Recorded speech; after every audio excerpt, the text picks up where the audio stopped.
It's a fantasy football lab. We're still here. What's up, Nate? How you doing, man? Yo, have we met? Do I know this guy? It's been a Have minute. we been? It's been a minute. Hold up, it's been a minute. Yeah, for sure.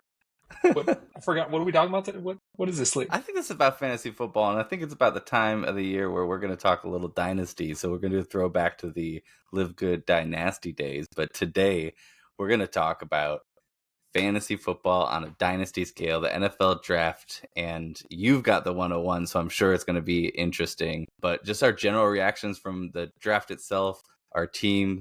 My name is Arlen. This is Nate, and this is also the Fantasy Football Lab.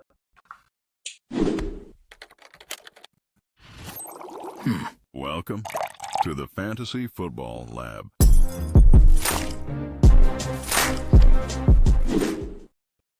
Whew. It's good to hear that again. That was a good reminder. Now I'm in it. I'm in the mode. Yeah. I know where we're at. I know what we're talking about. Got it. Fantasy football. So, here we go. Fantasy football. But this is the message that we give to you. This is going to be fantasy football. Do not click away. But the logo of your team looks like a corporate logo. I've liked it on the jerseys, on the kits, but on the hat, San Diego Football Club. Is that what it is, right? Yeah, San Diego Football Club.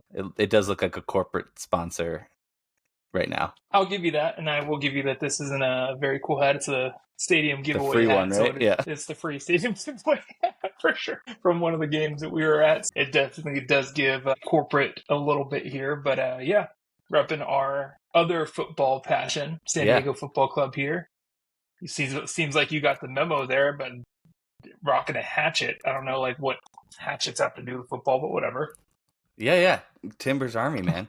We're back. We're number 2. We're doing great. We leapfrogged you. You started out hot. It was cute. And then people watched and they have been reacting now. No, you guys have been doing great. Timbers are also doing great. It's going to be a fun battle when we link up in August. But again, thank you for letting us get through our MLS piece onto the NFL and the NFL draft.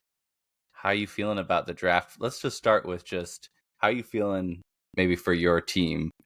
Yeah. The players that you guys grabbed. We both got a good running back, Browns, Chargers, but for the Chargers, how are you feeling about how the draft went for you guys? I feel really good. I did not have in our books that would be going offensive weapons for the first 2 picks. I didn't think Hampton would be there. At 22. What pick was 22? Yeah, so we had 22. Yeah, that's pretty. Yeah.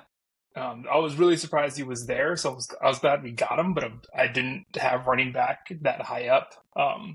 Thought Najee might be a Band-Aid. This is a really stacked running back class. Maybe we can get something a little bit further back.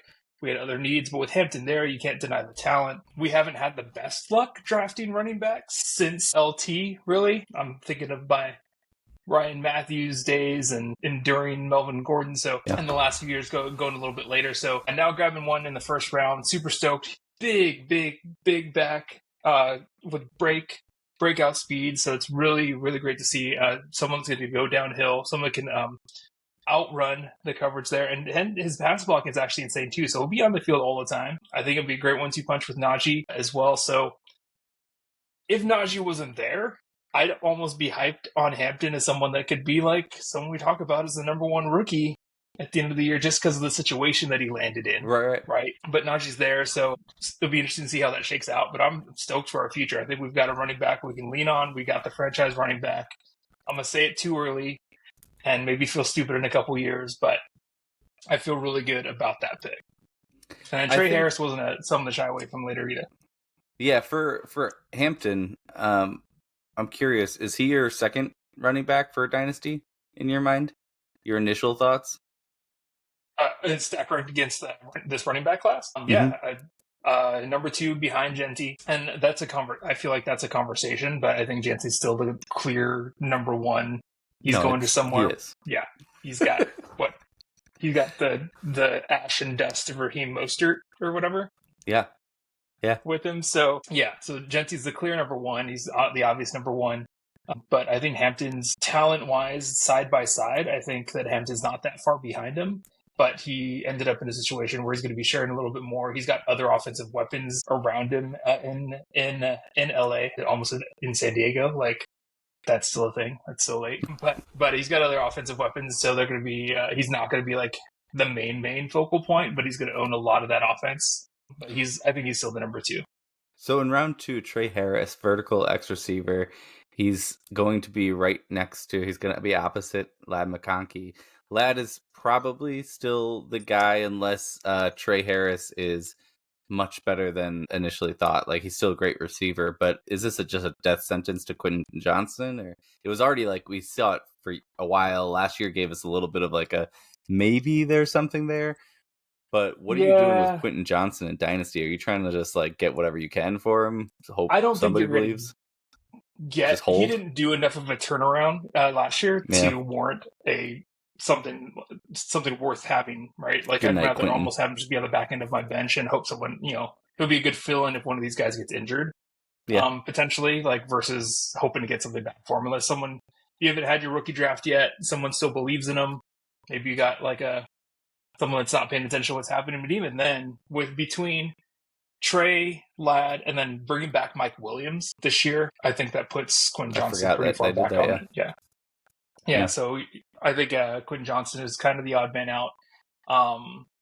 He's young. He still has time to improve and show up, but he's had a couple of years to do that. And I don't know what's if it hasn't up happened with his hands. He's not holding on the balls the way that you should for his size, and the way that he just lets things come to him. So I would I think leave him if off he the didn't rosters. before, when he had plenty of opportunities to be the guy and take over the first year, and then the second year he had a pretty great opportunity too. There wasn't much else going on in that team for wide receivers. If he didn't do it then, he's not going to do it with added people. Cleveland Browns, the Quinshon Judkins. I was surprised they didn't go for Henderson. Yeah. But it was funny because the year that we drafted Chubb, and this is a Chubb replacement, we really like running backs that are bruisers, bigger body running backs. The year we drafted Chubb, Sony Michel was ranked higher, and we grabbed Chubb instead. And the Patriots grabbed Sony Michel. And this year it was the same thing, where it was like the same team here with the two of them, and one's a little bit more of like that Gibbs role, right? That third down back, and then one of them is more of the bruiser back that can, I guess, run with our offense, how we structure things a little bit better. I'm excited for his role there. I don't know. I'm under the impression that if he lives up to what people were thinking of him, then I think that he could be a top 12 running back. And I think that could happen this year, because if you have, I think it's just Jerome Ford now, and we're not going to sign Chubb back at this point. So there's not much competition. And even with a bad team, which I'm going to assume we're going to be bad, even in the bad years, the running backs have produced. So I'm pretty excited about Judkins. If it's not a top 12 this year, then I think that's like on the horizon within the next couple of years, and then be a consistent top running back. Yeah. My thing with him is I just don't know how much he'd be catching on the backfield. I think I saw a figure that he was like, in his college days, was like had a 9% target share or something really low for a running back. Mm-hmm. And it's just not his game. And like you said, he's the bruiser going down the middle. So I mean, to be fair, I don't know I don't know enough about him yet to speak to it too confidently. But Henderson, I know that was his MO. So I don't know how much just he wasn't used because they had someone that did it better and they wanted him for something else. Yeah. So that's possible too, and he could at least maybe have that as like a development piece if he just didn't get enough practice in college, or maybe he is just more of a bruiser. If he doesn't catch, then he really does need to be a workhorse. It's the Henrys only work when they're the Henrys. For sure. The next round 3, 67, tight end Harold Fannin. I don't know much about him, but I know that we got Njoku, but I also know that Njoku's contract is over this year. So if he performs, with the money problems that we have, I don't see us signing Njoku again. So no tight end for the most part outside of these recent Bowers and Laportas, and you're not counting on anything in a rookie draft for these guys. And I wouldn't draft Fannin obviously in a redraft, but if you're drafting him, I think that he might get really good value because he could just fully take over next year. So if it gets to a point where he's dropping and you feel like you can take a flyer on him, then I don't think that's a bad pick at all. He was a great tight end, and I think that's more than likely going to be his. We just don't have a lot of money right now. So, I mean, there's a couple of rookies we're not talking about on your team yet so far. So let's talk about this QB situation we got rocking in Cleveland, because I think y'all made some interesting choices out there, and I would love to get your take as a diehard Browns fan for what y'all are doing with your quarterback room, rookies and everyone else involved. Fair question. I guess I wasn't going to get out of that. So the one that I didn't understand was Dylan Gabriel. I have a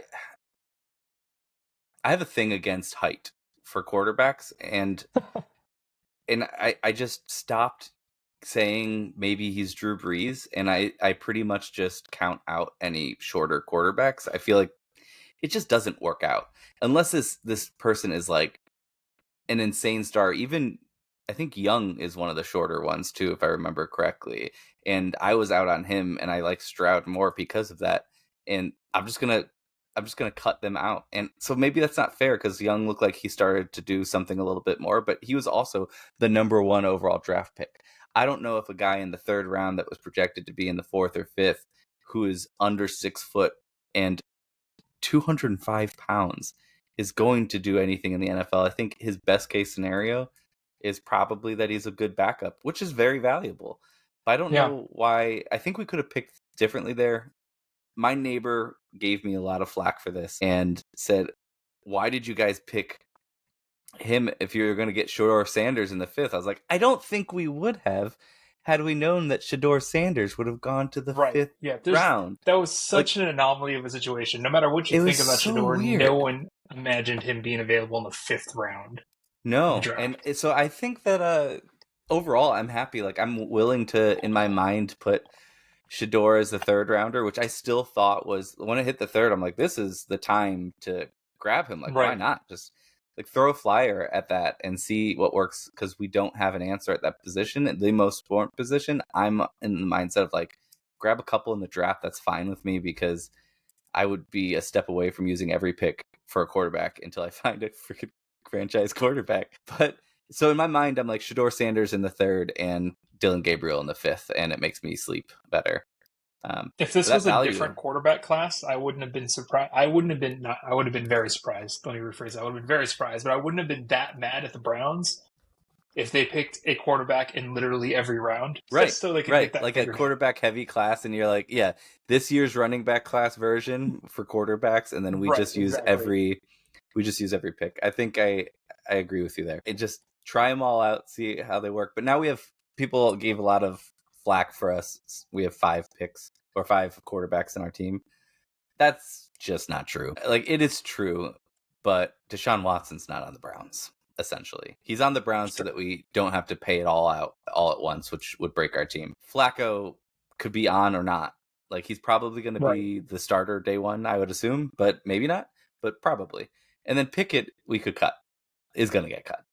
So I don't really consider us having 5 quarterbacks on our team truly. So really, I think we have the 2 rookies and we have Flacco. And one of the rookies, and his name is Shadur, will start after a few bad games from, like, not to say the few bad games will be the first few, but Flacco will have a stretch where he's doing what he does, throwing a lot of interceptions at his age.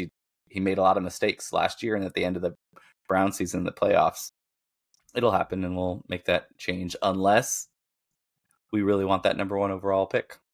I liked, and we didn't talk about that, I liked them trading the number 2, even though I love Hunter, to Jacksonville. They got a haul. Now I'm rooting very heavily against Jacksonville this year, hoping for a couple really good picks because I know we'll be trash. Well, you can root all day. I think they,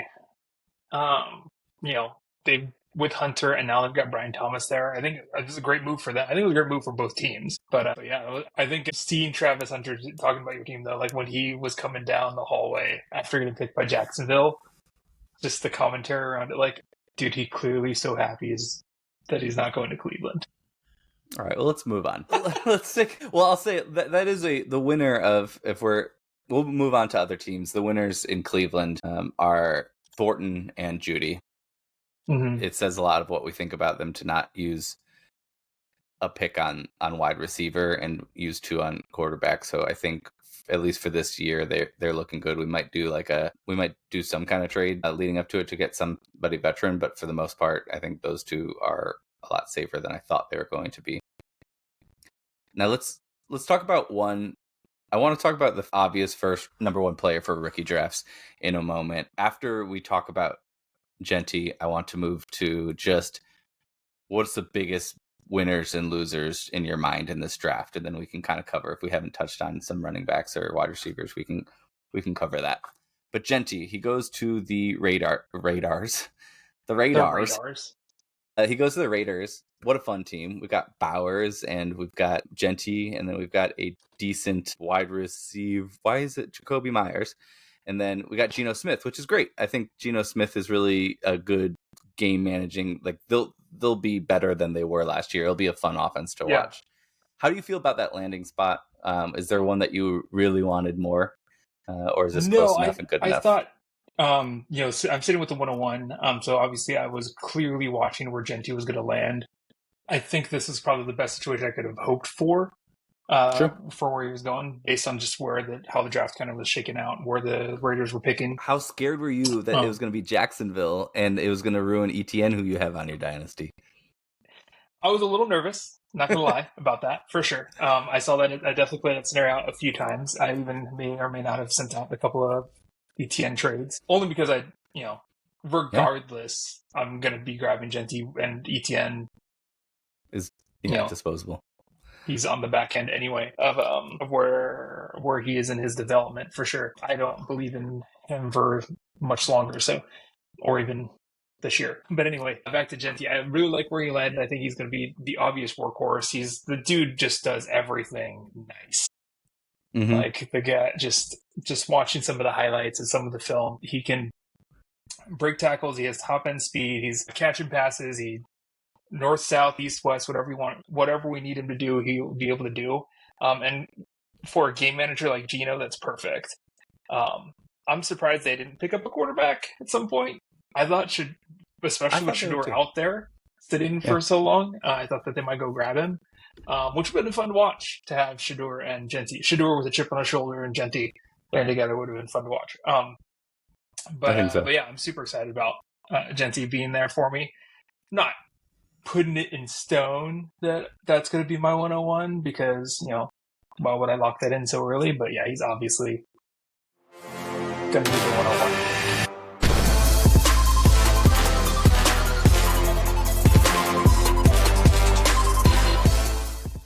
Let's not lock it in that it's going to be your pick.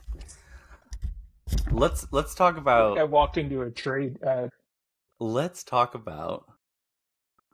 Jeanty, you can have any running back of mine in exchange for Jeanty. Any running back of yours? Let me look at your roster. Any one running back, and you're talking about a 1-for-1 trade. So if I said I'll trade you Saquon for the 101 right now, you would do it. Interesting conversation. But yeah, no, we're not doing that.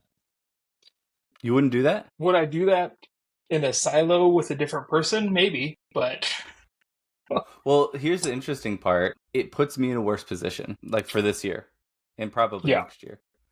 And it puts you in a stronger position. So you're not in a rebuilding mode. Right. I'm not saying Jeanty's not good right now, but let's do it. Yeah, that's actually... I'm not mad at the idea of Saquon and the 101, but yeah, I'm not letting go of the 101 this year. I like what I see in Jeanty. I'm excited to have 2 young running backs. So we're not in a place where we're doing that trade, Mr. Love, but... Okay, so second offer. See where you're coming to me. Okay. Is Barkley's your top running back of mine? On your team, yes. Okay. Barkley, and just for everyone in the room that we're talking about, the guy that has Barkley, Derrick Henry, Kyron Williams, someone else notable, Kenneth Walker. Okay. Of that bunch, I'd be most interested in Barkley. We're having that conversation. Okay. What about nothing sexy? Because that's pretty good right there. But would adding a flex-worthy wide receiver like Shaheed bump it over? or Ridley? I'd have to think about it. I will say, just for the room, I will say that I threw out a trade offer idea to you that To you me? thought I was joking about the night of the draft. And I would do Jaden Daniels for the 1-1 straight up, right? It might be a good idea for me to do that, other than the fact that I literally would be left with no starting wide receivers. So that's just not happening. But I would do something like quarterbacks. So no, I would not do that. And either way, if it was Jaden Daniels for the 101 and JJ McCarthy? I still might not have a starting. Bryce Young. No. Jaden Daniels is staying. Jeanty, I wouldn't do it. I wouldn't do that. I like Jaden Daniels more. I know. I wanted him ever since last year. Okay. Well, at the end of this call, or this call, at the end of this episode, I want my trade offer is so strong because I would want it on air. So my offer stands at either Ridley or Shaheed with Barkley for the 101. Okay. Yeah, I'm gonna get cooked for not taking that. Yeah, you are. All right, cool. So moving on, you do have some time to still change your mind and make good decisions. But is there anyone that really stood out as a loser? Because I felt like there was definitely some stuff here and there, other than one that's in my mind. For the most part, I didn't really feel like there was that much disruption compared to other years. I felt like for the most part, just holistically, did it feel like less sexy of a draft to you this year? Was it like just something in the air of what the NFL is doing? The game's changing. Maybe the players weren't weren't those more, other than the fact that we're talking about Shadur Sanders, who most would say isn't a number one or a first round draft pick, but he's got a cool last name, is why he got so much airtime. Yeah. I don't know. Like, I'm not here to say that he's not a number one draft or a first round draft pick, but I am saying like that's the guy we talked about because that's all there was to talk about. Right? I think there was a mix of like the top running back. The running back was like the position in this draft, and because it might be mixed with the fact that running backs lived up to the hype last year, where no one's really hurting on it as much as previous years. And the people who are hurting on running backs, they're like, well, I'm just going to draft one of these studs, and I can get them later than it does. A third round running back might have been a top of the second last year, and it doesn't feel as sexy, but it is a really good pick. And then these wide receivers were pretty weak compared to last year, and the quarterbacks were very weak. So that there wasn't that 101 being super stud-like. Even if he can become a franchise quarterback, it still wasn't like the last few years where there was somebody up there that people really wanted. The sexiest pick or player, I think, in this draft and most exciting was Hunter, just because what a possibility. We've never seen somebody that can do it to that level that would be a top 5 pick on either side of the ball. Yeah. And then you combine them and get a twofer. Like, I think that was the sexiest part. Then it was done. Yeah, after that, it wasn't that crazy. I mean, it's going to be interesting to see how this shakes out for him, though. Like, is this going to be like an Ohtani scenario where he's phenomenal doing two different things, but one is going to be eventually the detriment of the other? And so, are they just going to put up like packages for one side of the ball or the other, and then he plays the other side full time? Like, which side is it? From what I hear, the Jacksonville's going like wide receiver heavy. Okay. And so I would say that he's got a good chance of being a really good fantasy producer if it elevates Lawrence. And I think that it's really likely that any time that he misses, if he does get a significant of time on defense, anytime he misses are the ones that he was going to block, or they might just take those things. Like, you're not going to block. You're not going to waste your energy on this type of play. You're not going to distract. When you're in, there's a high likelihood that you're getting the ball, or there's a chance. And so that we can save you for defense. So it might just be more concentrated rather than, I don't know. I'm not as afraid of that. And I also am not as afraid of I have Brian Thomas Jr. I'm happy with the Hunter pick. I think that's fine. I think he won't overtake him completely, but I feel like it's a Jamar Chase Higgins, but we don't have Burrow yet. There, Sure. Yeah. I think that like there was this fear about that, right? With Hunter going there, with Harris going to LA. When you got Ladd McConkey, does that hurt Ladd? Does that hurt Brian? I don't think it does. When you got these young buck guys with no established number one veteran, like I think it only helps really on that end. But what you're saying though with Hunter is that you're not nervous about it because even though he might be on the field less as a receiver, there's when he's on the field, he's at the higher frequency or higher percentage chance that he's going to get the ball in his hands. Yeah. I think that the targets that he gets a game could be the same as he would get if he was just wide receiver, but he's just not on the field on those other plays as much. I think that makes sense. The biggest loser in the draft for me was, and he was also just a fringe guy anyways, but Stevenson, he got crushed. But that's the only person that I really looked at and was like, Harris I don't count because I wasn't really fully bought in. Maybe I should have been. Maybe he definitely got crushed, obviously. So add him in if you felt like he was there already. But I felt like even if he did well this year, from a dynasty perspective, it was it was closing. Stevenson was still like could be a couple years left, and I think he just got slapped around. But he's the only person that I can think of that. Look, last year I felt like it just happened more than previous years of just that somebody got crushed in their value. It took a major hit. And this year I thought most people were a lot safer, except for poor Stevenson. With Henderson going there, I think he doesn't really, like all that passing work is gone, and he's probably going to take more than that. And by the end of the year, even if it's split, I think Henderson's going to be the guy. You don't pick somebody that high in where you could pick somebody further down if that wasn't the case. Yeah. I mean, for me, and this is just because it was close to home for me, I am a little nervous about ETN because they did end up getting a running back that was still a great pickup. I like Tootin and what he's able to do between him and Bixby being there. It's interesting to see. It'll say a lot of what they thought of this draft because around 4, I think, was it right? Round 4, I think he got drafted in, and in almost every other year, you're going round 4, whatever. That's a backup, and that doesn't show any signs. So that's what I want to say. But you're right. Round 4 could have been the beginning of the 3rd last year, or end of the 2nd with the talent that we had last year. So maybe it does say more than, and they traded away some picks, so they had to get a value running back instead. And the fact that they were linked to Jeanty. Now I'm talking myself into the ETN being a little busted. But I don't know. Thanks for making me feel better. You're supposed to talk me out of the situation. You need a more strong foundational player with him being busted, like Barkley or something. All right. So Colston Loveland was the only high tight end that went. I mean, you had Komet there. I don't think that's anything to worry about. Was Warren killing Conklin? Is that right? No, Mo Alley. There's no one there. Yeah, that didn't disrupt anything there. I still think I like Warren better, but Loveland is a close second. I think Loveland might perform better the first year, but I like Warren long term for Dynasty. Yeah, I agree. I think Warren was the better talent. I was surprised how that shook out, but worked out for. We're missing T-Mac. McMillan killed Leggett.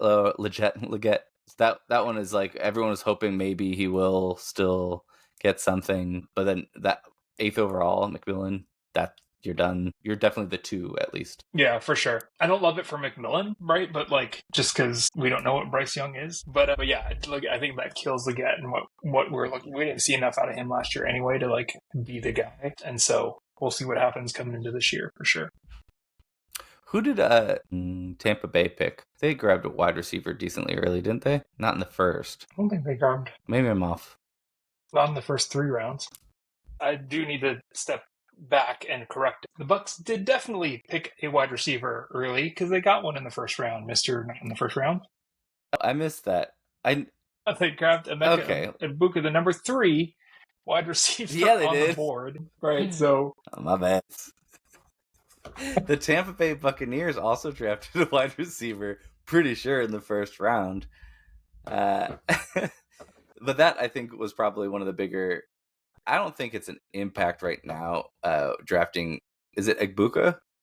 Yeah, Emeka Egbuka. I'm probably butchering the heck out of that, and I apologize to Mr. Egbuka. Yeah, we've got a pro comp of Lion McConkey for what you take from that. But Mike Evans, Godwin, both there, both near the end of their careers. This is a situation where like both top wide receivers on that team are so close to the end of their career that I almost like them being there right now, absorb that like influence and learn whatever you can from them, Right. and don't have the extreme pressure, but be able to just have these tutors, because I don't think it's going to be many years where they're both there and both above you on the depth chart. Who it does hurt is McMillan. I think that gives him that upside, takes away that upside from him, but I don't think it's killing McMillan. I think that he can be a solid number 2, and I feel that this solidifies their future at the wide receiver position, and these are the new Evans Godwin. Okay, that makes sense. The other thing to note too is that Godwin, he's coming off a major injury from last year, isn't he? So we don't even know if he's going to be ready to start the year at this point. I don't know what his status is, but I think he's probably ahead of schedule, as they say in every situation in April and May. He'll be ready to go at the start of training camp. Yeah, they're doing great. So do you think that the Hard Knocks offseason should be the Browns with that quarterbacks? Absolutely should be the Browns. I don't know how it's not the Browns. The Browns have to say no. They should have right of first refusal, is what I'm saying. It's you have the polar opposite. You have 2 guys coming in. One drafted way higher than he should have been, right? And then you've got Grandpa Joe, who's still sitting there, probably the day 1 starter, with all of these youngins below him. Poor Kenny Pickett thought he was getting another shot. Deshaun Watson smoking cigarettes in the corner. Yeah, it's an insane situation that I would love to see them navigate through. And we get to watch that happen in real time. Yeah, it'd be a disaster. I'm hoping that, and I don't think it like humbled in, like he's not going to be this humble kid now, but I hope that the falling all the way to the 5th is something that he reflects on, other than just like the world's against me, but really like I should look at like inward on that one. There's a reason why I fell that far down. Like a good example, the Steelers interviewed him, had a workout scheduled, and after the interview canceled the workout. They're like, oh yeah, no, we're good. They didn't even do the workout even though he's there. There's got to be something in the interview there. Yeah, there was a lot of rumor mills going around where he just wasn't prepared for them, or he might have been tanking interviews for places that he didn't want to go to. There was like all kinds of news like that.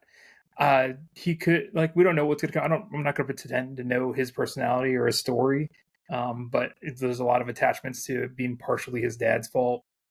It's giving LeVar Ball situations, right? So like when you think about like, man, I've made basketball, baseball, and soccer references today. Sure, this is a fantasy football. You're on a roll. Like Dynasty sports. Fantasy sports. So you know what's going to come. But one thing you do know for sure is that he's probably going to be playing with a chip on his shoulder. He's gonna be the starter at some point, right? Like, I would think so. I'm pretty confident he's gonna get a shot. He'll get a shot as a starter at some point, and I think it's going to be this year, right? Like, so I think what you said earlier, Flacco having a few bad games, I don't think Dylan Gabriel is going to be the answer. He's not. So we'll see what happens, but yeah, it'll be interesting. I hope and pray that that's where Hard Knock shows up, so we can all come along for the ride. I hope so too. And it comes from a place of fully kind of giving. I've come to a place where I've kind of just given up on the Browns, and like I won't root for you. And this is not a beat down moment, but I've come to this place of just let me know. Just let me know when you figure it out. I'll watch your games. I'm gonna root for you, but I'm at a point where I'm just like, yeah, when you figure it out, let me know. And then I'll toggle the excitement switch. I think this is the first. It doesn't help like going into a year wanting to lose, so because you need a better quarterback. Even though we have 18 of them, but I'm just gonna say, dude, your team is like my fantasy roster. 17 too many quarterbacks. Yeah. Let's talk that trade. Okay, last check-in before we end. How are we feeling with the trade?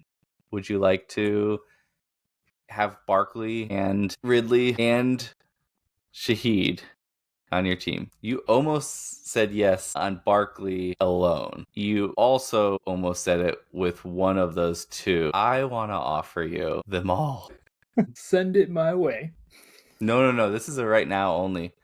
Because that is the only reason why I'm paying so damn much. I'm going to get cooked by the fantasy world out there. And please feel free to cook me and let me know. Yeah, give him some crap for turning this down. I'm going to turn this down. And I'm going to rock with the first overall pick for a player to be named later. Okay. Then here's the deal. You've got to then hit decline. You've got to go in and hit decline on it then. You already sent it to me? I'm about to right now. But I want you to make the poor decisions. It's almost there. All right. Wait a minute. What the heck? So this is what just came into my inbox. I guess we could do that. I have sent him. Actually, I'll just put it up here.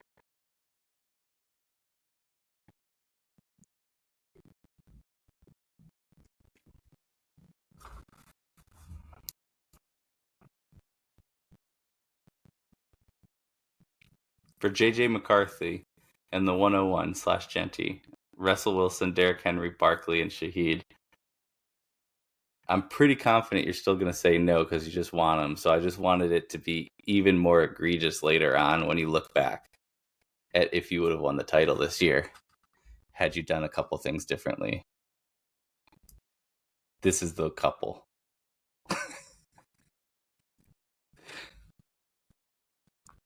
That's so crazy. All right. Well, is it no? Did you say no? Now that you're looking at it, I'm going to go ahead and